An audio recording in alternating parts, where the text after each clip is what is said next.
my dear students, I am Prerna, your home science mentor. I welcome you all my YouTube channel Home Science Junction. Student आप सभी का मेरी आज की class में स्वागत है। जल्दी से भाई मेरे साथ सेशन में जुड़ेंगे, सेशन को लाइक शेयर करेंगे, पूरी क्लास को अटेंड करेंगे स्टूडेंट। और आज की क्लास में आप लोगों को मैं कराने वाली हूँ आप लोगों के लिए कुछ अच्छे अच्छे क्वेश्चंस जो कि आज आपके रहने वाले हैं होम मैनेजमेंट वाले सेक्शन से। सो अभी तक की क्लासेस में हमने जो भी क्वेश्चंस करे हैं वो फूड एंड न्यूट्रिशन के सेक्शन के किए हैं। आज जो हम क्वेश्चन करने वाले हैं स्टूडेंट, आज के क्वेश्चन रहेंगे आप लोगों के होम मैनेजमेंट वाले सेक्शन के। तो इसका मतलब आज से आपको जो भी क्वेश्चंस मिलने शुरू होंगे वो होम मैनेजमेंट के सेक्शन के रहने वाले हैं। चलिए आज की क्लास के क्वेश्चन को शुरू करते हैं। और क्वेश्चन को अच्छे से आप लोग देखोगे, समझोगे, पढ़ोगे, उनकी एक्सप्लेनेशन को नोट डाउन करोगे और स्टूडेंट एक्टिव रहोगे। इसका मतलब ये है कि लगातार आप लोगों को आंसर करते रहना है। तो चलिए आज की क्लास का हम क्वेश्चन देखते हैं। क्वेश्चन का आंसर स्टूडेंट क्या रहने वाला है, चलिए क्वेश्चन ध्यान से देखेंगे स्टूडेंट। क्वेश्चन है, पार्कर के अनुसार मानव व्यवहार की प्रेरणात्मक मूल्य कौन से होते हैं। आपको बताना है स्टूडेंट कि अकॉर्डिंग टू पार्कर, जो पार्कर ने क्या बताए हैं स्टूडेंट, वैल्यूज बताए हैं, वो आपके इनमें से कौन कौन से वैल्यूज हैं। ये आप लोगों का क्वेश्चन है कि अकॉर्डिंग टू पार्कर इनमें से कौन कौन से वैल्यू होते हैं। तो देखो स्टूडेंट, यहाँ पे आप लोगों को पहले मैं एक बात बता देती हूँ कि वैल्यू आखिर है क्या। वैल्यू को हम कहते हैं हिंदी में स्टूडेंट मूल्य, ठीक है ना। वैल्यू को क्या कहा जाता है हिंदी में, मूल्य कहा जाता है। और मूल्य कौन होते हैं स्टूडेंट, मानवीय व्यवहार को प्रेरणा देने वाले तत्व होते हैं, ठीक है ना। इसका मतलब जो मूल्य जिसके जैसे होते हैं उसका व्यवहार उसके मूल्यों से ही प्रभावित होता है, और जिसका जैसा व्यवहार होता है उसके वैसे मूल्य होते हैं, ठीक है। तो पार्कर के अनुसार स्टूडेंट टोटल कितने मूल्य बताए गए हैं, पार्कर के अनुसार बताए गए हैं टोटल 9 मूल्य। इनमें से अगर आप देखेंगे स्टूडेंट तो आपको कंफर्ट भी दिखेगा, आपको स्टूडेंट हेल्थ भी दिखेगी, प्ले भी दिखेगा, आर्ट भी दिखेगी, लव भी दिखेगा, है ना, टेक्निकल सेटिस्फैक्शन भी दिखेगा स्टूडेंट, है ना। आप लोगों को क्या दिखेंगे, डिजायर्स भी दिखेंगी। बहुत सारे मूल्य होते हैं, तो टोटल 9 वैल्यूज होती हैं जो पार्कर के अकॉर्डिंग होती हैं, ठीक है ना। यहाँ पे क्वेश्चन का आंसर क्या बन जाएगा, कमेंट सेक्शन में जल्दी जल्दी लिखते रहो। क्वेश्चन का सही आंसर बनेगा स्टूडेंट उपयुक्त सभी, ठीक है ना। एक बार आप क्वेश्चन को देखेंगे, क्वेश्चन का हमारा यहाँ पे सही आंसर क्या हो जाएगा student, according to Parker the motivational value of human behaviour is, आपका क्या होगा स्टूडेंट, आपका comfort, fitness, sport, love, desire for knowledge and ambition. तो आपके ये ऑल ऑफ द अबव यहाँ पे सही आंसर हो जाएगा, ठीक है। चलो आगे नेक्स्ट क्वेश्चन को देखते हैं। क्वेश्चन क्या दिया गया है स्टूडेंट, क्वेश्चन को अच्छे से समझेंगे। एक अच्छा प्रबंधक है जो, आपको बताना है स्टूडेंट एक गुड मैनेजर कौन होता है, एक अच्छा प्रबंधक कौन होता है। तो आपके सामने ऑप्शन क्या दिए गए हैं स्टूडेंट, निरंतर निरीक्षण करता है, उत्तरदायित्वों को दूसरों को सौंपता है, कर्मचारियों के कार्यों में हस्तक्षेप करता है, और स्टूडेंट क्या करता है, उनको एक तरीके से मान लीजिए प्रताड़ित करता है, ठीक है ना। सो क्वेश्चन का सही आंसर यहाँ पे क्या बनेगा, एक अच्छा प्रबंधक वो होता है स्टूडेंट जो कि लगातार क्या करता रहे, इंस्पेक्शन करता रहे, यानी कि स्टूडेंट जो लगातार निरीक्षण करता रहे, जो समय समय पर ये देखता रहे कि काम ठीक से हो रहा है या नहीं हो रहा। इसका मतलब क्या है, जो लगातार समय समय पे चेकिंग कर सके और वो ये देख सके कि कहाँ पे सुधार की ज़रूरत है, कहाँ सुधार कैसे करवाया जा सकता है। इसके लिए बहुत ज़रूरी है कि वो टाइम टू टाइम प्रोग्रेस को चेक करता रहे। सो एक अच्छा प्रबंधक वही माना जाएगा जो समय समय पे चेकिंग करता रहता है। चलिए आगे नेक्स्ट क्वेश्चन ध्यान से देखते हैं स्टूडेंट। एंड आपको एक बात और बताती हूँ, पता है ये जो होम मैनेजमेंट वाले क्वेश्चंस रहते हैं ना, इनमें नंबर लेना काफ़ी आसान है, क्योंकि ये क्वेश्चंस ऐसे होते हैं जहाँ पे आपको बहुत ज़्यादा साइंटिफिक चीज़ें नहीं पढ़नी, आपको एक जर्नल चीज़ें पढ़नी है और वो आप थोड़ा समझ के भी सॉल्व कर सकते हैं। तो इन क्वेश्चन की ज़्यादा से ज़्यादा प्रैक्टिस करना, ऐसे क्वेश्चन मार्क्स दिलाने वाले रहते हैं, ठीक है। वह निर्णय जो परिवार का एक सदस्य लेता है उससे सिर्फ निर्णय लेने वाले व्यक्ति ही प्रभावित होते हैं।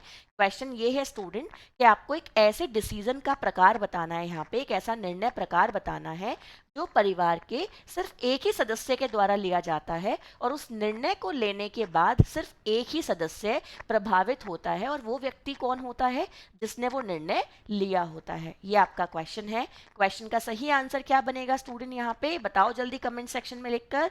ऐसा निर्णय कौन सा होता है जो एक ही व्यक्ति लेता है, ऐसा निर्णय होता है स्टूडेंट व्यक्तिगत निर्णय। इसका मतलब है आपका जो इंडिविजुअल आपका एक क्या होता है, डिसीजन होता है, ठीक है ना। जो इंडिविजुअल डिसीजन होता है स्टूडेंट, ये वो डिसीजन होता है जिसको सिर्फ एक व्यक्ति लेता है और उसके द्वारा सिर्फ वही व्यक्ति प्रभावित होता है, ठीक है ना।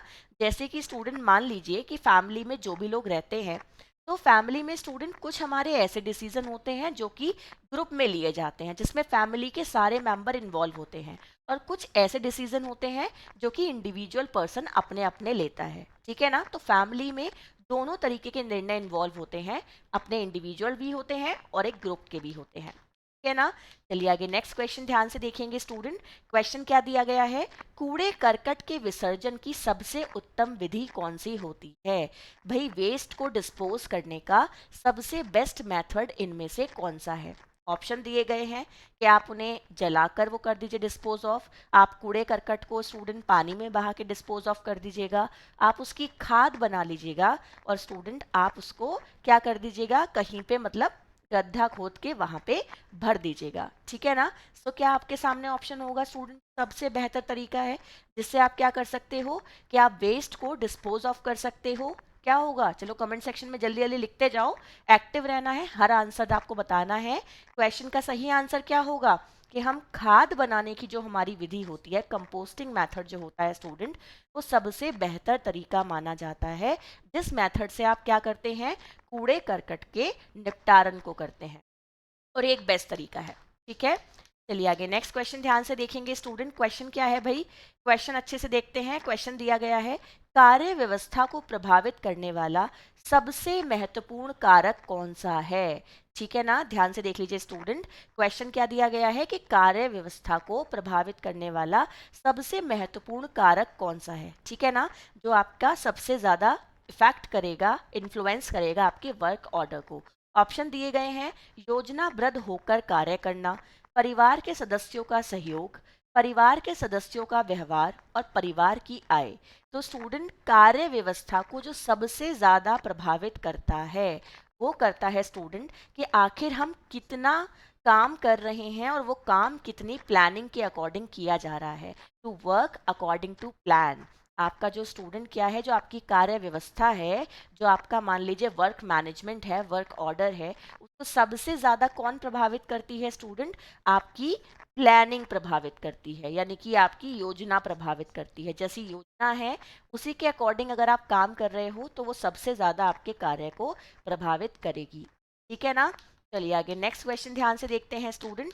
और एक बात और ध्यान रखिएगा कि जो प्लानिंग है ना, अगर आपकी वही सही नहीं होती तो आप फिर आगे कुछ भी नहीं कर पाते। देखो आपको पता है ना कि एक सबसे पहला स्टेप क्या होता है मैनेजमेंट प्रोसेस का, प्लानिंग होता है, ठीक है। फिर क्या होता है स्टूडेंट, ऑर्गेनाइजिंग होता है, फिर क्या होता है, कंट्रोलिंग होता है ना। कंट्रोलिंग के बाद हम क्या करते हैं स्टूडेंट्स, जब हम कंट्रोलिंग वाले स्टेप को डन कर लेते हैं, तो कंट्रोलिंग के बाद क्या आता है, हमने कंट्रोलिंग कर ली, कंट्रोलिंग के बाद आता है स्टूडेंट हमारा इवेल्युएशन। तो अगर हमारा ना ये जो पहला स्टेप है, अगर यही हमने ठीक से नहीं किया, तो चाहे हम यहाँ तक पहुँच जाएं, चाहे हम यहाँ तक पहुँच जाएं, हमें वापस यहीं पे आके दोबारा से शुरुआत करनी पड़ती है। ये बात आप ध्यान रखिएगा, ठीक है। कुशल गृहिणी के लिए क्या जरूरी होता है। ऑप्शन ध्यान से देख लीजिएगा, समस्त गृह कार्यों का ज्ञान, पाक कला का ज्ञान, प्राथमिक चिकित्सा का ज्ञान, और बच्चों को रोगों की जानकारी, ठीक है ना। आपके सामने ऑप्शन है, एक बार ध्यान से देख लीजिए कि अगर हम एक कुशल गृहिणी की बात करते हैं, अगर हम एक स्किल्ड हाउसवाइफ की बात करते हैं, या स्किल्ड होम मेकर की बात करते हैं, तो उसके अंदर कौन सी ऐसी स्किल है जो होनी ज़रूरी है, क्या ऐसी चीज़ है जो होनी ज़रूरी है। क्वेश्चन का सही आंसर क्या बनेगा, कि उसे स्टूडेंट समस्त गृह कार्यों का ज्ञान होना बहुत ही ज़रूरी है, क्योंकि वो कौन है, होम मेकर है, और होम मेकर के लिए बहुत ज़रूरी है कि उसे सारे डोमेस्टिक वर्क, सारे अपने जितने भी हाउस होल्ड वर्क्स हैं, उनके स्टूडेंट उसे पूरी की पूरी नॉलेज, उनका ज्ञान होना चाहिए, ठीक है। चलिए आगे नेक्स्ट क्वेश्चन ध्यान से देखते हैं स्टूडेंट। क्वेश्चन क्या दिया गया है, क्वेश्चन अच्छे से समझो। क्वेश्चन है, घर की सफाई में सर्वाधिक महत्व किस सफाई का होता है। आपको बताना है स्टूडेंट कि जो घर की सफाई की जाती है उसमें सबसे ज्यादा इम्पोर्टेंट कौन सी सफाई होती है। ऑप्शन ध्यान से देखो, दैनिक सफाई, साप्ताहिक सफाई, मासिक सफाई, वार्षिक सफाई। ये आपके सामने ऑप्शन है स्टूडेंट कि सबसे ज्यादा इम्पोर्टेंट हमारे लिए कौन सी सफाई होती है। तो ये तो आप समझ पा रहे होगे, ये जो सफाई के प्रकार हैं वो ये चारों होते हैं, ठीक है ना। जो सफाई के प्रकार होते हैं स्टूडेंट, ये चारों आपके क्या है, सफाई के प्रकार हैं, ठीक है। इसको ध्यान रखिएगा। अब स्टूडेंट यहाँ पे बात है कि सबसे इम्पोर्टेंट कौन सी है। तो देखो सबसे इम्पोर्टेंट होती है दैनिक सफाई। अगर आप डेली क्लीनिंग करते हैं स्टूडेंट घर की, अगर आप दैनिक सफाई करते हो तो स्टूडेंट फिर आपको कोई टेंशन ही नहीं है, क्योंकि फिर अगर आपको पता है कि आप रेगुलर अपने घर को क्लीन कर रहे हो तो आपको फिर ना तो वीकली क्लीनिंग की ज़रूरत पड़ेगी, ना मंथली क्लीनिंग की, ना एनुअल क्लीनिंग की। और अगर पड़ती भी है तो आपके लिए वो एक बर्डन नहीं बनेगा, क्योंकि रेगुलर घर को क्लीन आप करते रहेंगे।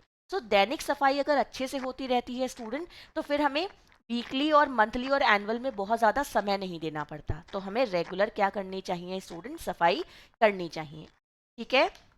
चलिए आगे नेक्स्ट क्वेश्चन ध्यान से देखते हैं स्टूडेंट। क्वेश्चन क्या दिया गया है भाई, शिक्षण संस्थान के प्रबंधन में सम्मिलित होता है। मान लीजिए स्टूडेंट हम किसी एजुकेशनल जो इंस्टीट्यूशन है उसके मैनेजमेंट की बात कर रहे हैं, ठीक है ना। जो एजुकेशनल इंस्टीट्यूशन है लाइक कॉलेज यूनिवर्सिटीज, उसके हम किसकी बात कर रहे हैं, मैनेजमेंट की बात कर रहे हैं। तो इनमें से क्या चीज़ें उसमें इंक्लूड होंगी, ऑप्शन ध्यान से देखो। शिक्षकों एवं कर्मचारियों का चयन, कार्मिक बच्चों और वित्तीय संसाधनों का प्रबंध, स्कूल के भवन का निर्माण और पैसा कमाना। तो यहाँ पे भाई एक बात का ध्यान रखो कि पैसा कमाना तो एक बिल्कुल ही नेगेटिव ऑप्शन है, इससे तो हमें बिल्कुल एलिमिनेट कर देना है। स्कूल के भवन का निर्माण, ये भी स्टूडेंट एक ऐसा ऑप्शन है जो उतना अप्रोप्रिएट नहीं है, तो ये भी एलिमिनेट कर देना है। अब आपके पास ये दोनों आंसर हैं। अब 50-50 में से आपका 50 ही बचा है। अब 50 हमने क्या कर दिया, माइनस कर दिया। अब आपको इन दोनों में से आंसर पहचानना है कि आंसर आपका क्या होगा। तो बताओ जल्दी से कमेंट सेक्शन में लिख के, ये ए होगा आंसर या फिर बी होगा। बताओ जो बेस्ट सुटेबल आंसर है वो कौन सा है, बताओ बताओ जल्दी से। क्वेश्चन का आंसर क्या बनेगा, बताओ स्टूडेंट जल्दी जल्दी। क्वेश्चन का आंसर बनेगा यहाँ पे कि आप कर्मचारियों का चयन करते हैं, बच्चों का चयन करते हैं और वित्तीय संसाधनों का प्रबंधन करते हैं। यानी कि स्टूडेंट कार्मिक, बच्चे और वित्तीय संसाधनों का प्रबंधन, ये हमारा सबसे अप्रोप्रिएट आंसर बनेगा। इसका मतलब क्या है कि जब आप किसी एजुकेशनल इंस्टीट्यूशनल का क्या करते हैं, मैनेजमेंट करते हैं, तो ये तीनों चीज़ें इक्वली इंपॉर्टेंट है और ये चीज़ें आपकी इन्वॉल्व होंगी मैनेजमेंट में, ठीक है। नेक्स्ट क्वेश्चन ध्यान से देखते हैं स्टूडेंट, क्वेश्चन को अच्छे से समझते जाओ, ठीक है। प्रबंध के उत्प्रेरक कारक कौन से होते हैं। जितना सिंपल क्वेश्चन है ना स्टूडेंट, ये उतना ही इंपॉर्टेंट क्वेश्चन है और ये क्वेश्चन हर लेवल के एग्जाम में आता है जो होम साइंस से रिलेटेड है। आपको बताना है कि मोटिवेटिंग फैक्टर ऑफ मैनेजमेंट कौन से होते हैं। क्वेश्चन को अच्छे से रिलेट कीजिए स्टूडेंट। क्वेश्चन क्या कह रहा है कि मोटिवेटिंग फैक्टर ऑफ मैनेजमेंट कौन से हैं, यानी कि जो गृह प्रबंध में क्या करते हैं स्टूडेंट, या प्रबंध प्रक्रिया में उत्प्रेरक का काम करते हैं, जो प्रबंध प्रक्रिया को और भी क्या कर देते हैं, स्पीड अप कर देते हैं, जिसकी वजह से आपका प्रबंध और अच्छे से होता है। वो कौन से तत्व हैं स्टूडेंट, आपका मूल्य भी उसी में आता है, आपका स्तर भी उसी में आता है, आपका लक्ष्य भी उसी में आता है। और स्टूडेंट ये क्या है, तीनों मानवीय व्यवहार को प्रेरणा देने वाले तत्व भी तीनों हैं और आपके गृह प्रबंध के उत्प्रेरक तत्व भी तीनों हैं। जनरली हम मानवीय व्यवहार को प्रेरणा देने वाला तो मूल्य को कहते हैं, बट ये तीनों स्टूडेंट आपस में बिल्कुल अंतर संबंधित होते हैं। तो आपका आंसर उपरोक्त सभी यहाँ पे हो जाएगा, ठीक है ना। आप चाहे इसको एम कह लो या आप इसको गोल्स कह लो, ठीक है ना। वैल्यू, स्टैंडर्ड एंड गोल्स, आप इसे ये कुछ भी कह सकते हैं। तो आपका आंसर हो जाएगा ऑल ऑफ द अबव। अब यहाँ पे एक बात ध्यान रखिए स्टूडेंट, ये मान लीजिए किसी का मूल्य क्या है कि वो सबकी मदद करना चाहता है, ठीक है ना। ये उसका मूल्य है, ये उसके विचार है, ये उसका व्यवहार है। जैसे उसके मूल्य होंगे ना स्टूडेंट, वैसे ही वो अपने लक्ष्य बनाता है। यानी कि किसी इंसान का जो लक्ष्य बनता है, वो जिस लक्ष्य को निर्धारित करता है वो अपने मूल्यों के आधार पे करता है ना। मैं एक एग्जाम्पल हमेशा देती हूँ कि एक चोर का मूल्य क्या होता है, चोरी करना, है ना। वो हर टाइम चोरी के नए नए आइडियाज़ ढूंढता रहता है कि कैसे चोरी करूं, कौन सी टेक्नोलॉजी लगाऊं, कहाँ पे चोरी करूं। तो वो उसके ना वही आइडियाज़ उसके माइंड में आएंगे, वही उसका व्यवहार है, क्योंकि उसका लक्ष्य ही क्या है, चोरी करना। और वो जैसे चोरी करेगा, क्योंकि उसका व्यवहार वही है ना, उसको मोटिवेट ही वो कर रहा है। तो स्टूडेंट वैसे ही समाज में उसका स्तर बन जाएगा कि भाई ये तो बड़ा ही अच्छा चोर है, तो उसका चोर क्या, वो चोर क्या कहला रहा है, वो एक स्तर बन गया है, ठीक है ना। सो जैसे आपके मूल्य होते हैं वैसे आप लक्ष्य चुनते हो, और जैसे आपके लक्ष्य आपको मिलते हैं उसी से समाज में आपका एक स्तर निर्मित होता है, ठीक है ना। तो ये आपस में तीनों इंटरकनेक्टेड होते हैं, आपस में तीनों अंतः संबंधित हैं। तो मूल्य लक्ष्य स्तर कौन है स्टूडेंट? आपके गृह प्रबंध के उत्प्रेरक तत्व होते हैं, मोटिवेटिंग फैक्टर ऑफ मैनेजमेंट होते हैं। आइए नेक्स्ट क्वेश्चन ध्यान से देखते हैं। क्वेश्चन क्या है स्टूडेंट, अच्छे से देखिएगा। खाने की मेज पर पानी की जग किस स्थान पर रखी जानी चाहिए? मान लीजिए स्टूडेंट डाइनिंग टेबल है, आपको बताना है कि डाइनिंग टेबल पे हम वाटर बॉटल या मान लीजिए जो वाटर जग है उसको हम कहाँ पे रखेंगे, ठीक है ना, ये आपको बताना है। तो देखो ये क्वेश्चन ना आप ये मान सकते हो कि आपका जो हाउस होल्ड इक्विपमेंट वाला सेक्शन है या फिर इंटीरियर डेकोरेशन वाला सेक्शन है, वहाँ का ये क्वेश्चन है। स्टूडेंट मान लीजिए ये एक सेंटर टेबल है जो डाइनिंग टेबल है, यहाँ पे चेयर्स हैं अलग अलग। जनरली आपकी डाइनिंग टेबल आपकी 6 सीटर होती है, अगर या फिर मान लीजिए स्टूडेंट ये 4 सीटर होती है, या फिर मान लीजिए ये 8 सीटर होती है, ऐसे ही होती है ना। तो जब इतने सारे लोग पूरी दिशाओं में बैठे हैं तो हमेशा जग को सेंटर में होना चाहिए, जिससे हर व्यक्ति की जो पहुंच है वो उस तक बराबर रहे। समझ रहे हो ना आप कि हर व्यक्ति की पहुंच कैसी रहनी चाहिए स्टूडेंट? एक जैसी रहनी चाहिए, पहुंच जो है वो बराबर रहनी चाहिए। और वो कब रहेगी? जब वो सबसे एक समान दूरी पे होगा, किसी से भी ज्यादा दूरी पे नहीं होगा। तो हमेशा पानी का जग सेंटर में होना चाहिए, ठीक है ना। क्वेश्चन का सही आंसर क्या बनेगा स्टूडेंट? मध्य में, यानी कि मिडिल में होना चाहिए। चलो आगे नेक्स्ट क्वेश्चन ध्यान से देखते हैं। क्वेश्चन क्या दिया गया है स्टूडेंट? क्वेश्चन है गृह सज्जा का विभिन्न अंग कौन सा नहीं है। ये जितना सिली क्वेश्चन है ना, ये उतना ही एक ऐसा क्वेश्चन है जो एग्जाम में सच में ऐसे ही पूछा गया है इन्हीं ऑप्शन के साथ। ये एक प्रीवियस ईयर क्वेश्चन है, ठीक है ना। क्वेश्चन देखो, गृह सज्जा का विभिन्न अंग कौन सा नहीं है, नहीं वाला ऑप्शन चुनना है स्टूडेंट, ठीक है ना। ऑप्शन देखो, फर्श पर अल्पना बनाना, यानी कि स्टूडेंट रंगोली बनाना, तो ये तो होगा, है ना, क्योंकि ये तो आपका फ्लोर कवरिंग में आता है। दीपावली या शादी विवाह के समय झंडियां बनाना, है ना स्टूडेंट, जो हम बंटिंग्स बनाते हैं ना, जो झंडियां होती हैं, आपको पता है उन्हें किस नाम से जानते हैं? जो इस तरीके की वो आपने देखी होंगी ना, जो आपके वो तिब्बतन वाली जगहों पे भी होती हैं, ऊपर की तरफ रंग बिरंगी लगी रहती हैं, है ना। तो इन्हें किस नाम से जानते हैं स्टूडेंट? इंग्लिश में बंटिंग्स के नाम से जानते हैं। तो बंटिंग्स बनाना ये भी होगा, है ना। रंग बिरंगे कागजों एवं फूल पत्तियों से घर को सजाना, ये भी होगा। तो फिर आंसर क्या नहीं होगा? जो नहीं वाला ऑप्शन आपको चुनना है, जो नहीं वाला ऑप्शन है वही आपका आंसर है। घरों तथा कमरों में भेड़ बकरियों को रखना, ये आपका सही आंसर हो जाएगा। तो लग रहा होगा ना सिली क्वेश्चन कि मैम भेड़ बकरियों को रखना है तो कोई भी पहचान लेगा, बट ये क्वेश्चन भी एग्जाम में पूछा गया है, ठीक है ना। चलिए आगे नेक्स्ट क्वेश्चन ध्यान से देखते हैं स्टूडेंट कि क्वेश्चन क्या रहने वाला है। चलो क्वेश्चन देखो अच्छे से। क्वेश्चन है स्टूडेंट, निर्णय करने में उन उद्देश्यों का अस्तित्व निहित होता है जिनके प्रति उसका प्रतिस्थापन किया गया है।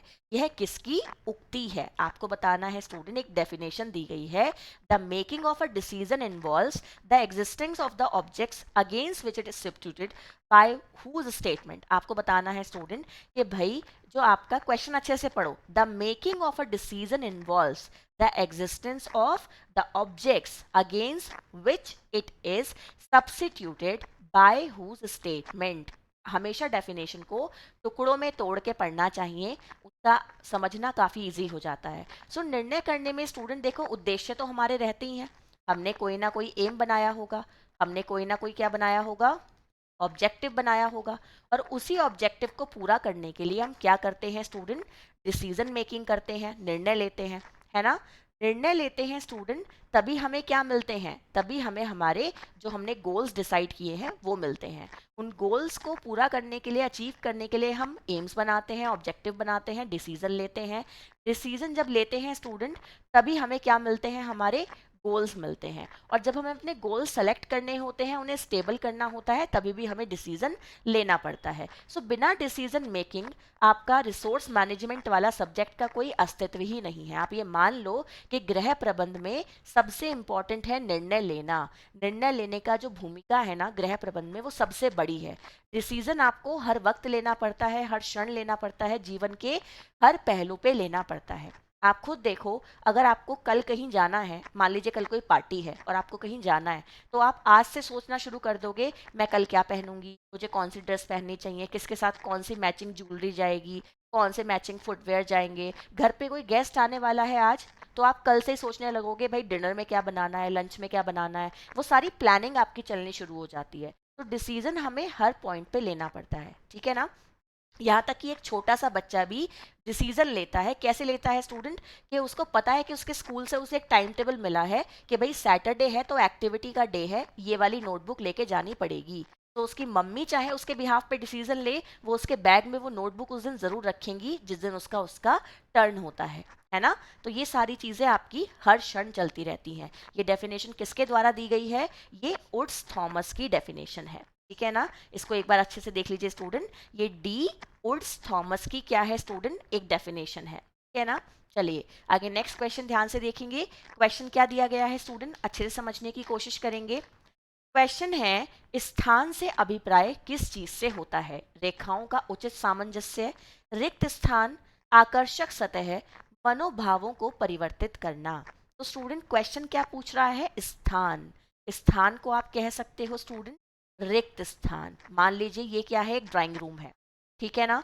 इस ड्राइंग रूम में स्टूडेंट मैंने यहाँ पे एक सोफा डाला हुआ है, यहाँ पे मैंने एक टेबल डाली हुई है, यहाँ पे मैंने एक दीवान बेड डाला हुआ है, यहाँ मैंने एक फ्लावर पॉट रखा हुआ है, ठीक है ना। यहाँ मैंने एक सेंटर टेबल डाली हुई है। तो स्टूडेंट ये जो स्पेस रिमेनिंग है ना, ये सारा जो बीच में खाली जगह आपको दिख रही है, ये सब क्या होगा, रिक्त स्थान।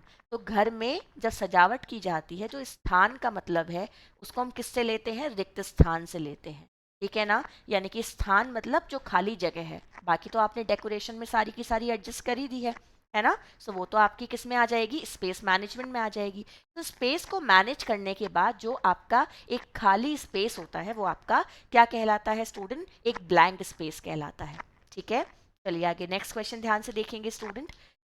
क्वेश्चन आता है आप लोगों के सामने, देखो भाई अच्छे से, मूल्यांकन का उद्देश्य क्या होता है। क्वेश्चन ध्यान से देख लीजिए स्टूडेंट, कि जो हम इवेल्युएशन करते हैं उसका मेन एम या ऑब्जेक्टिव क्या होता है। आपको पता है ना कि प्रबंध प्रक्रिया का जो अंतिम चरण होता है वो मूल्यांकन करना होता है।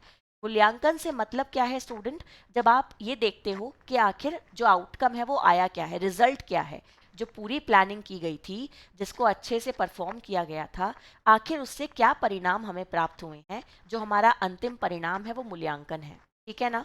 तो कार्य शीघ्र समाप्त हो जाता है, मूल्यांकन का उद्देश्य ये है।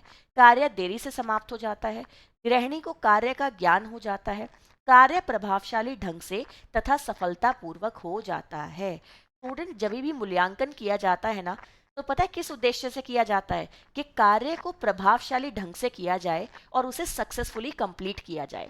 मान लीजिए स्टूडेंट कि मैंने आपको एक टेस्ट के लिए बोला है, ठीक है, और मैंने आपको उस टेस्ट को दे दिया करने के लिए, अब मैं उसको चेक ही ना करूं, तो स्टूडेंट क्या होगा, तो ये होगा कि आपको ये नहीं पता चलेगा कि आपकी गलती कहाँ थी, आप उसमें फेल हुए हो या आप उसमें पास हुए हो, आपको कुछ नहीं पता चलेगा। और जब मैं आपकी गलती ही नहीं बताऊंगी, क्योंकि मैंने आपको इवेल्युएट ही नहीं किया, तो आप आगे भी सेम गलतियां करोगे, आप में सुधार नहीं आएगा। सो एक इफेक्टिवनेस ना धीरे धीरे खत्म हो जाएगी। तो क्या जरूरी है कि मूल्यांकन हम क्यों करते हैं स्टूडेंट, जिससे हम अपने कार्य को प्रभावशाली ढंग से पूरा कर सकें, वो इफेक्टिव मैनर में पूरा हो सके, पॉजिटिव आउटकम दे सके, और डेफिनेटली वो सक्सेसफुल होना चाहिए।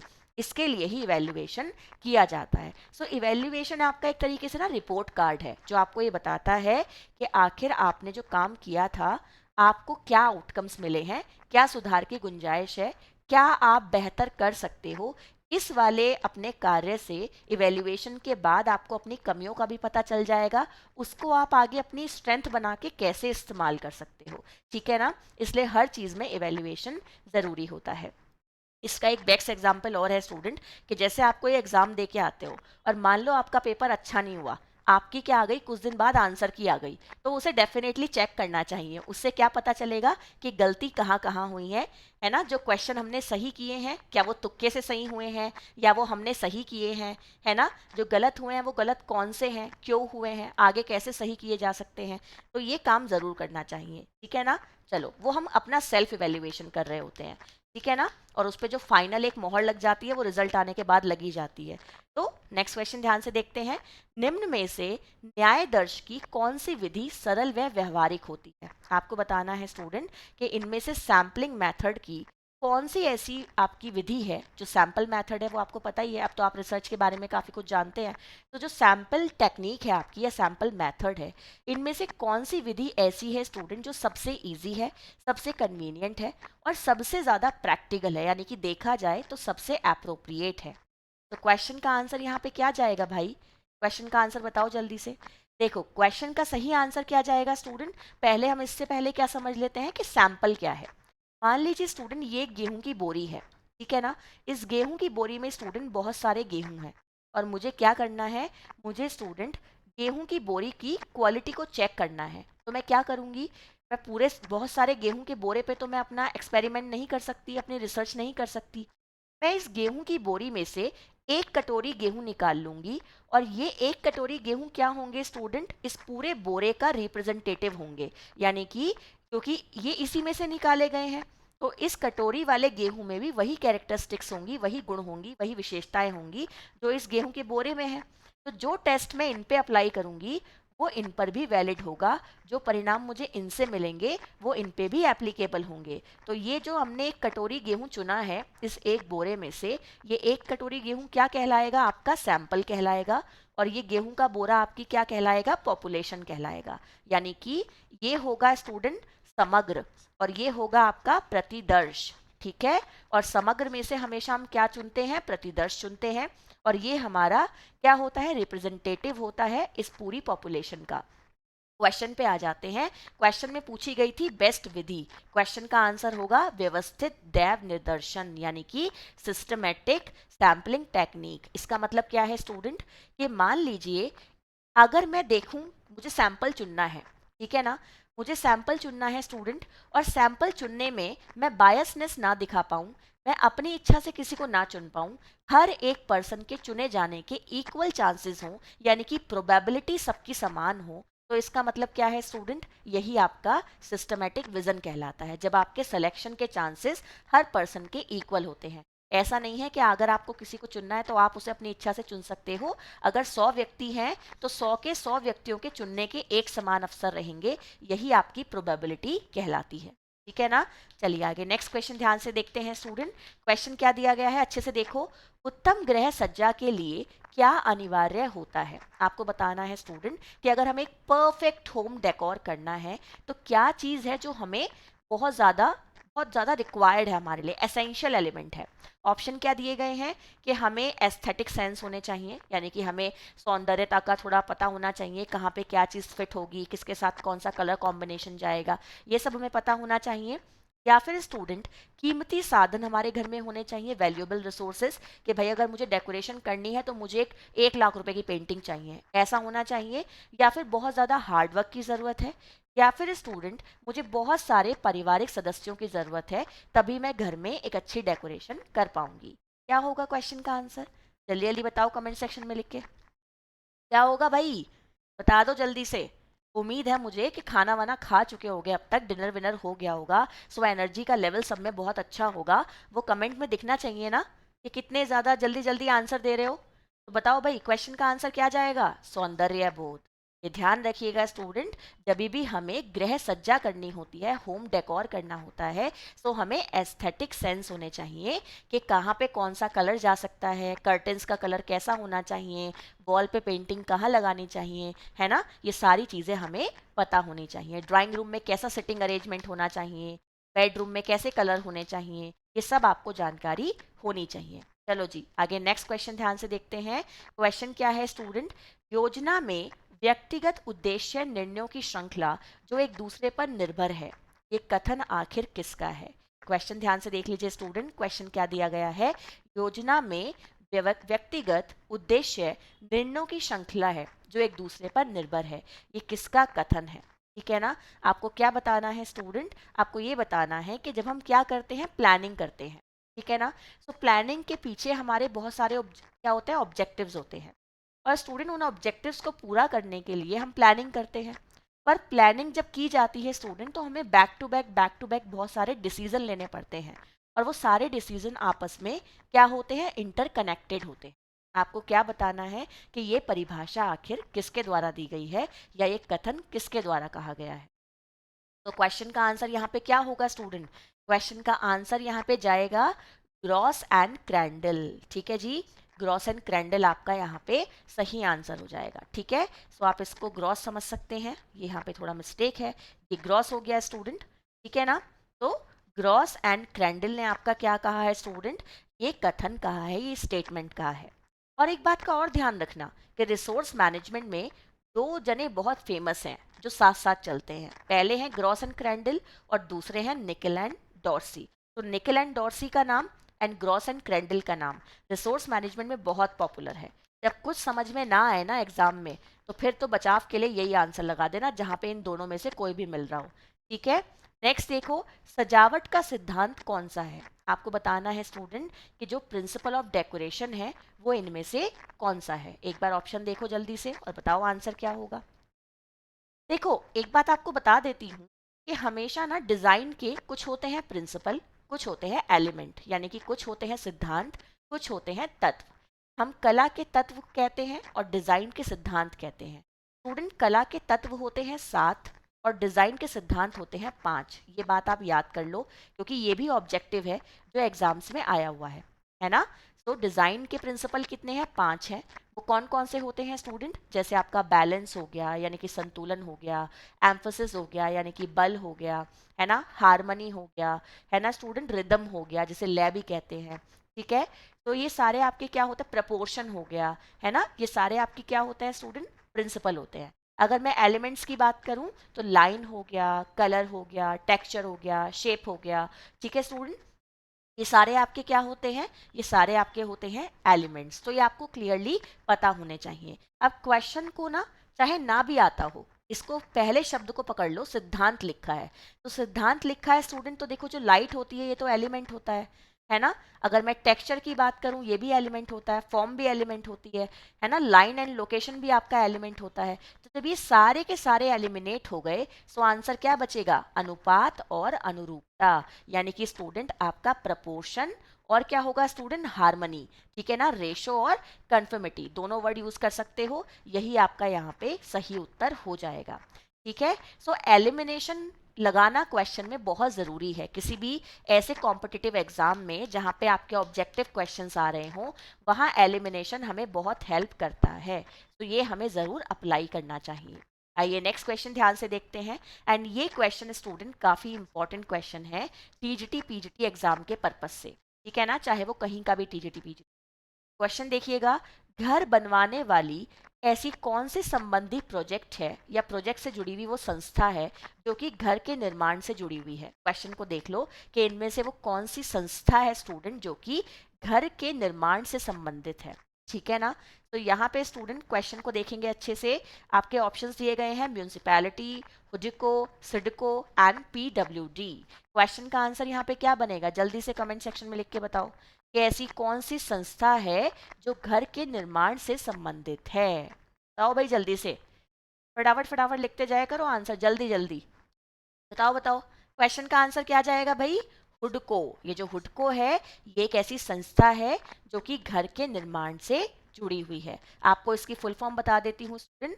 यहाँ पे जो आपका ये हुडको वर्ड है इसकी फुल फॉर्म होती है हाउसिंग अर्बन डेवलपमेंट कॉरपोरेशन। ठीक है ना, इसको याद कर लीजिए student, housing development, housing urban development corporation. ठीक है ना, ठीक है जी, इसको याद कर लीजिएगा। अब आपको एक बात और बता देती हूँ स्टूडेंट इसके बारे में कि आपकी जो ये संस्था है ना, इसे 25 अप्रैल 1975 में क्या किया गया था स्टूडेंट, इस्टेब्लिश किया गया था। ठीक है ना, 1975 में स्टूडेंट हमने इस संस्था को क्या किया था, इस्टेब्लिश किया था। सो ये 9 है आपका, इसको अच्छे से ध्यान से देख लीजिएगा। 1975 में हमने क्या किया था स्टूडेंट, इसको इस्टेब्लिश किया था। और ये जो संस्था है ना आपकी, इसके बारे में आपको एक बात और बता देती हूँ कि जो इकोनॉमिकल वीकर सेक्शन होता है ना, जो गरीब लोग हैं, ये उन्हें घर बनाने के लिए ना लोन प्रोवाइड करती है, यानी कि वित्तीय सहायता प्रोवाइड करती है। और इसका एक एम भी है अपना, इसका एक मोटो भी है। वो मोटो क्या है स्टूडेंट, ये प्रॉफिटेबिलिटी विद सोशल जस्टिस, यानी कि सभी के साथ क्या किया जाएगा, न्याय किया जाएगा, और न्याय के साथ स्टूडेंट सबको लाभ पहुंचाया जाएगा। सो सभी लोग एक समान हैं, सबके साथ एक समान व्यवहार होगा, और न्याय सबके साथ किया जाएगा, और न्याय के माध्यम से सबको प्रॉफिट प्रदान किया जाएगा। ठीक है ना। ये आपका इस संस्था का क्या है स्टूडेंट, मेन मोटो या एम कह लीजिए। ठीक है, चलिए आगे नेक्स्ट क्वेश्चन ध्यान से देखते हैं। क्वेश्चन क्या दिया गया है। आई होप आपको आज के क्वेश्चन अच्छे लग रहे होंगे, क्योंकि होम मैनेजमेंट के क्वेश्चन है, काफ़ी अच्छे, काफ़ी लोगों को पसंद है ये सब्जेक्ट। गृह व्यवस्था एक बांध के समान है जिसका संसाधनों को नियमित किया जाता है, ये कथन किसके द्वारा कहा गया है। ये क्वेश्चन स्टूडेंट एक ऐसा मोस्ट पॉपुलर क्वेश्चन है होम साइंस में रिसोर्स मैनेजमेंट का, जो कि समझ लो कई एग्जाम में ना मोस्ट रिपीटेड क्वेश्चन है। ठीक है ना। सो जहां भी ये शब्द आ जाए ना कि गृह व्यवस्था एक बांध के समान है, भाई किसका स्टेटमेंट हो सकता है ये, बताओ जल्दी से। जब कोई ये कह दे कि गृह व्यवस्था बांध के समान है, तो कौन कहेगा ये बात, राजमल पी देवदास जी कहेंगे। ये तो बड़े पॉपुलर हैं इस चीज के लिए। ये बांध वाली जो परिभाषा है, ये इनके द्वारा ही दी गई है स्टूडेंट, कि गृह व्यवस्था की तुलना बांध से किसने की है, ने की है स्टूडेंट, राजमल पी देवदास ने की है। ठीक है ना। चलिए आगे नेक्स्ट क्वेश्चन ध्यान से देखते हैं स्टूडेंट। क्वेश्चन क्या दिया गया है, अच्छे से समझने की कोशिश करो। क्वेश्चन है, कौन सा लक्ष्य का प्रकार नहीं है। आपको बताना है कि इनमें से कौन ऐसा है स्टूडेंट जो कि आपका गोल्स का प्रकार नहीं है। तो यहाँ पे एक बात आपको बता देती हूँ मैं स्टूडेंट, कि जो आपके लक्ष्य होते हैं ना, एक होते हैं स्टूडेंट आपके लॉन्ग टर्म गोल, एक होते हैं शॉर्ट टर्म गोल, एक होते हैं स्टूडेंट इंटरमीडिएट गोल। ठीक है ना। ये बात आपको क्लियर है। तो यहाँ पे आपको आंसर तो मिल गया कि भाई जो सार्वभौमिक लक्ष्य हैं, यानी कि जो यूनिवर्सल गोल हैं, ऐसे कोई लक्ष्य होते ही नहीं है। पर आपको मैं इनका ना एग्जाम्पल दे देती हूँ एक, जिससे आप और अच्छे से समझ पाओगे। तो देखो स्टूडेंट, जब हम बात करते हैं ना किसकी, लक्ष्यों की, तो देखो मान लीजिए हमारा एक दीर्घकालीन गोल क्या हो सकता है स्टूडेंट, कि हमें अपने लिए क्या करना है, एक घर बनाना है। तो हमें घर बनाना है, हमने इसे एक दीर्घकालीन लक्ष्य बना लिया। तो दीर्घकालीन लक्ष्य जो होते हैं ना स्टूडेंट, इन्हें पूरा करने में हमें बहुत समय लगता है, और इनको पाने में हमें बहुत सारे शॉर्ट टर्म और इंटरमीडिएट गोल्स बनाने पड़ते हैं, जिनकी हेल्प से हम अपने लॉन्ग टर्म गोल को अचीव करते हैं। तो मान लीजिए स्टूडेंट, हमने ना बैंक से लोन ले लिया, अब हमें हर महीने ईएमआई देनी है। तो वो जो ईएमआई दे रहे हैं ना, वो हमारा क्या हो गया, एक शॉर्ट टर्म गोल हो गया, क्योंकि वो शॉर्ट टर्म गोल लगातार जब हम करते रहेंगे, तब जाके हमें हमारा लॉन्ग टर्म गोल क्या होगा, अचीव होगा, जो कि है हमें घर बनाना है। ठीक है ना। इनके बीच में स्टूडेंट हो सकता है बहुत सारे इंटरमीडिएट गोल भी आपके सामने आ जाए, कि अगर आप क्या कर रहे हो, घर को खुद से निर्मित करा रहे हो, बनवा रहे हो, तो मान लीजिए आज आपको सीमेंट खरीदना है, आज आपको कुछ खरीदना है, तो ये आपके बहुत सारे इंटरमीडिएट गोल हो सकते हैं, जो आपके लॉन्ग टर्म गोल को पूरा करने में आपकी मदद करेंगे। ठीक है ना। चलिए आगे नेक्स्ट क्वेश्चन ध्यान से देखते हैं स्टूडेंट, और देखते हैं क्वेश्चन क्या है। क्वेश्चन दिया गया है, निम्न में कौन प्रबंधन का कार्य है। आपको बताना है कि इनमें से कौन ऐसा है स्टूडेंट जो कि प्रबंध का कार्य होता है, यानी कि फंक्शन ऑफ मैनेजमेंट, इनमें से कौन सा है। ऑप्शन ध्यान से देख लीजिएगा। आपके पास ऑप्शन है succession, initiative, innovation and division of work. बताओ भाई जल्दी से, क्वेश्चन का आंसर क्या जाएगा। इनमें से कौन सा स्टूडेंट फंक्शन ऑफ मैनेजमेंट है, बताइए जल्दी से भाई। देखो, जब भी मैनेजमेंट किया जाता है ना, तो प्लानिंग की जाती है सबसे पहले, है ना। उसके बाद स्टूडेंट काम को क्या किया जाता है, ऑर्गेनाइज किया जाता है। ऑर्गेनाइज करने का मतलब क्या है, कि हम काम को क्रमबद्ध तरीके से व्यवस्थित कर रहे हैं। और जब हम काम को व्यवस्थित करते हैं, तो जब हम प्लानिंग करते हैं ना स्टूडेंट, तो हमारे माइंड में ना सब कुछ एक रफ स्केच होता है। और जब हम उसे ऑर्गेनाइज करते हैं, तो हम उसे एक सिस्टमेटिक तौर पे डिवाइड कर देते हैं। फॉर एग्जाम्पल, मान लीजिए मेरे घर में एक बर्थडे पार्टी है। मुझे पता है कि मेरी जो 10 फ्रेंड्स होंगी, उन्हें मुझे इंक्लूड करना है अपनी प्लानिंग में। तो अभी मैं सिर्फ सोच रही हूँ कि ठीक है, ये काम होगा, ये काम होगा, ऐसे होगा, ऐसे होगा।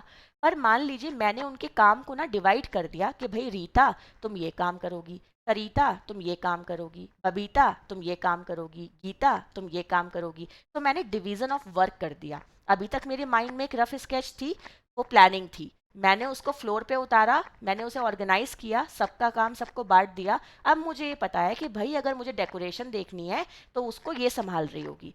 तो काम का डिवीजन करना, कार्य का विभाजन करना, ये आपका एक बहुत इंपॉर्टेंट फंक्शन होता है मैनेजमेंट का। ठीक है जी। चलिए आगे नेक्स्ट क्वेश्चन ध्यान से देखते हैं। क्वेश्चन क्या दिया गया है स्टूडेंट। अच्छे से देखो, कोर्टजिन के अनुसार गृह प्रबंध एक है, क्या है बताओ भाई जल्दी से। आपको पता है ना कि कोर्टजिन ने एक गृह प्रबंध की परिभाषा भी दी है, और वो क्या परिभाषा दी है स्टूडेंट, कि गृह प्रबंध या गृह प्रबंध एक क्या है, व्यवहारिक विज्ञान है, ठीक है ना। बट यहाँ कहीं व्यवहारिक तो लिखा नहीं है, तो हमारे लिए सबसे अप्रोप्रिएट आंसर कौन सा बनेगा, कि कोर्टजिन के अनुसार गृह प्रबंध क्या है स्टूडेंट, एक प्रयोगात्मक विज्ञान है, ठीक है ना। इसको ध्यान से देखिए, अच्छे से समझने की कोशिश कीजिए। कोर्टजिन के अनुसार क्या है स्टूडेंट, गृह प्रबंध एक प्रयोगात्मक विज्ञान है, एक एक्सपेरिमेंटल साइंस है, ठीक है। चलिए आगे नेक्स्ट क्वेश्चन ध्यान से देखते हैं। क्वेश्चन क्या दिया गया है स्टूडेंट, क्वेश्चन आपके सामने है, स्वर्णिम आयाम का अनुपात किसके द्वारा दिया गया है। आपको बताना है स्टूडेंट कि जो आपका गोल्डन ऑब्लोंग है वो किसके द्वारा दिया गया है। तो मैं आपको एक बात बता दूं स्टूडेंट, कि जो गोल्डन ऑब्लोंग है उसे हम ग्रीक ऑब्लोंग के नाम से भी जानते हैं। तो आपको क्वेश्चन का आंसर तो मिल गया कि जो गोल्डन ऑब्लोंग है स्टूडेंट उसे ग्रीक ऑब्लोंग के नाम से भी जाना जाता है। पर ये होता क्या है स्टूडेंट, ये आपका ना प्रपोर्शन से रिलेटेड होता है, अनुपात से रिलेटेड होता है। इसका मतलब क्या है स्टूडेंट, कि ये आपका संबंधित है आपके डिजाइन से, है ना, वहां से आपका रिलेट करता है ये। और जब स्टूडेंट इसमें एक रेशो यूज किया जाता है काम का और आपके अरेंजमेंट्स का, वो क्या होता है स्टूडेंट, कि आपका या तो हम 2:3 का रेशो लेते हैं, या फिर आपका 3:5 का रेशो लेते हैं, ठीक है ना। ये ध्यान रखिए स्टूडेंट, या तो 2:3 का रेशो लिया जाता है या 3:5 का रेशो लिया जाता है। और जब आप काम कर रहे हो और वो एक फ्लैट सरफेस पे कर रहे हो, तब आप जो रेशो लेते हो वो 5:7:11 का रेशो लेते हो, ठीक है ना। ये आपका गोल्डन एब्लोंग और ग्रीक एब्लोंग कहलाता है। चलिए आगे नेक्स्ट क्वेश्चन ध्यान से देखते हैं स्टूडेंट। क्वेश्चन क्या दिया गया है, बचत क्या है। क्वेश्चन अच्छे से देख लीजिएगा। आपको क्या बताना है स्टूडेंट, के इनमें से बचत क्या है।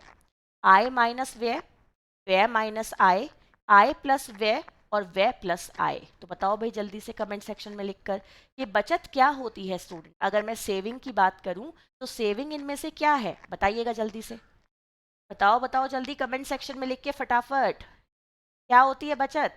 बचत स्टूडेंट वो होती है कि जो हमारी ओवरऑल इनकम है, जब हमने उसमें से जितना धन खर्च करना है वो कर दिया, उसके बाद जो हमें एक धन बचेगा ना, वो क्या होती है, हमारी बचत होती है, सेविंग्स होती है, ठीक है ना। और आय क्या होती है स्टूडेंट, कि एक परिवार के सभी सदस्यों के द्वारा एक निर्धारित समय के अंतर्गत जो प्राप्त होने वाला धन होता है, सुविधाएं होती हैं, उनको हम क्या कहते हैं, आय कहते हैं, है ना। चलिए आगे नेक्स्ट क्वेश्चन ध्यान से देखेंगे स्टूडेंट। क्वेश्चन क्या दिया गया है, अच्छे से रिलेट करो क्वेश्चन को। क्वेश्चन है, इस पुस्तक के लेखक का नाम जिन्हें मैनेजमेंट इन फैमिली लिविंग। आपको बताना है स्टूडेंट कि ये जो पुस्तक है इसके लेखक का नाम क्या है। पुस्तक का नाम क्या है student, management in family living. Question अच्छे से देख लो, आपकी एक ये किताब है स्टूडेंट, किताब का नाम है मैनेजमेंट इन फैमिली लिविंग, है ना। आपको इस किताब के ऑथर का नाम बताना है कि ये मैनेजमेंट इन फैमिली लिविंग जो बुक है किसके द्वारा लिखी गई है। बताओ बताओ जल्दी से, फटाफट बता दो। बहुत बढ़िया क्वेश्चन है, और अब तो क्लास खत्म होने वाली है भाई, तो आंसर और जल्दी जल्दी स्पीड से आने चाहिए। चलो जी बताओ जल्दी जल्दी। ये मैनेजमेंट और फैमिली लिविंग जो बुक है किसके द्वारा लिखी गई है स्टूडेंट्स, ये लिखी गई है निकेल एंड डॉर्से के द्वारा। ध्यान से देख लीजिएगा, किसके द्वारा लिखी गई किताब है, निकेल एंड डॉर्सी के द्वारा। और आपको एक बात और बता दूं कि ये किताब लिखी गई थी 1967 में। याद कर लीजिएगा ये स्टेटमेंट, किसके द्वारा लिखी गई किताब है, निकेल एंड डॉर्सी के द्वारा। किताब कब लिखी गई है, 1967 में लिखी गई है, ठीक है जी। ईयर इसलिए बता रही हूँ कि ये नहीं पता कि क्वेश्चन में जब पिछली बार इनके राइटर का नाम पूछ लिया तो क्या पता इस बार इनका ईयर ही पूछ लिया, है ना। तो ईयर भी जानना ज़रूरी है, और ये तो आपकी प्रेरणा मैम की क्लास है, तो आपको यहाँ पे कुछ ना कुछ एक्स्ट्रा चीज़ें तो पता चलनी ही चलनी है, आपको पता ही है, ठीक है जी। चलिए आगे नेक्स्ट क्वेश्चन ध्यान से देखते हैं। मंडेल ने व्यक्ति की कार्य पद्धति में सुधार के परिवर्तनों को कितने भागों में बांटा है। तो ये बड़ा ही इंपॉर्टेंट क्वेश्चन है स्टूडेंट, एक काफ़ी पॉपुलर क्वेश्चन है, चाहे यूजीसी नेट एग्जाम हो, चाहे टीजीटी पीजीटी एग्जाम हो, हर जगह ये क्वेश्चन देखा जाता है। तो आपको मैं बता दूं स्टूडेंट कि मंडेल के द्वारा क्या दिए गए हैं, क्लासेस ऑफ चेंज दिए गए हैं। क्या बताया है स्टूडेंट इन्होंने?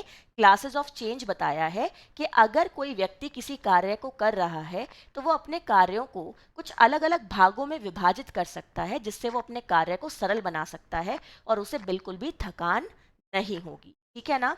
तो इन्होंने कार्य जो आपके क्लासेस हैं स्टूडेंट, इन्हें इन्होंने 5 भागों में डिवाइड किया है। तो क्वेश्चन का आंसर तो आपको मिल गया। अब यहाँ पे एक बात ये आ जाती है स्टूडेंट कि मंडेल ने जो क्लासेस ऑफ चेंजेस दिए हैं, उन्होंने किन किन भागों में उन्हें बांटा है।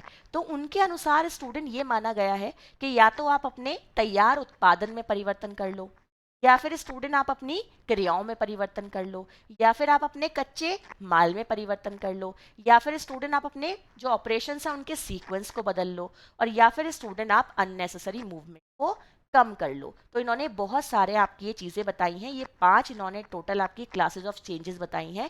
ये आपको बिल्कुल अच्छे से याद होनी चाहिए, ठीक है ना, क्योंकि ये काफ़ी इंपॉर्टेंट क्वेश्चन है। चलिए आगे नेक्स्ट क्वेश्चन ध्यान से देखते हैं। निर्णय प्रक्रिया का सिद्धांत कौन सा नहीं है? आपको बताना है स्टूडेंट कि which is not a principle of decision making. Decision making का भाई कौन सा प्रिंसिपल नहीं है?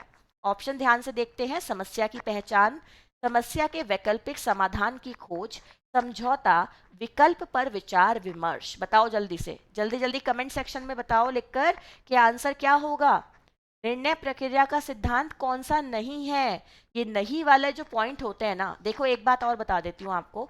जब भी कोई एमसीक्यू सॉल्व कर रहे होते हो तो कुछ आपके ना ऐसे वर्ड होते हैं जैसे केवल, सिर्फ, नहीं, है ना, या इस तरीके के जो वर्ड होते हैं ना स्टूडेंट, इन्हें ज़रूर देख लेना चाहिए, क्योंकि ऐसे शब्दों को देखकर हमें क्वेश्चन को सॉल्व करने में आसानी हो जाती है। कई बार ये छोटे छोटे शब्द अगर छूट जाते हैं तो हम गलत उत्तर को क्या कर लेते हैं, उसका चयन कर लेते हैं। यहाँ पे क्वेश्चन में क्या दिया गया है कि डिसीजन मेकिंग का कौन सा प्रिंसिपल नहीं है। तो देखो डिसीजन मेकिंग होती कब है? जब हमारे सामने एक समस्या होती है, एक क्वेश्चन मार्क होगा, एक समस्या होगी, तभी तो हम निर्णय लेंगे ना। तो पहली बात यह है कि ये वाला स्टेटमेंट तो आंसर हो नहीं सकता, ठीक है ना। अब स्टूडेंट हमारे सामने एक समस्या है, तो डिसीजन मेकिंग हमें क्या सिखाती है कि भाई समस्या ढूंढ ली, अब उसके समाधानों को ढूंढना शुरू करो, है ना।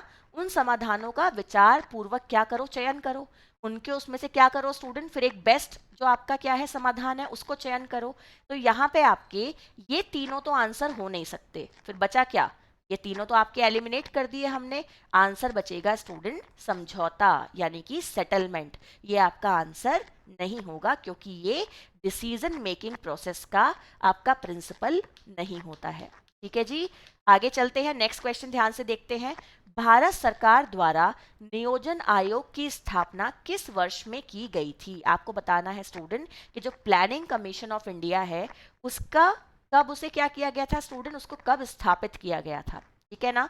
तो आपको एक बात और बता देती हूँ स्टूडेंट कि जो ये प्लानिंग कमीशन है ना, इसके थ्रू क्या चलाए जाते थे, 5 ईयर प्लान भी चलाए जाते थे। आपको पता भी होगा टोटल आपकी 12 पंचवर्षीय योजनाएं आई हैं, वो आपकी प्लानिंग कमीशन के थ्रू ही होती थी। आपका इसका इसे नियोजन आयोग के नाम से भी जाना जाता था।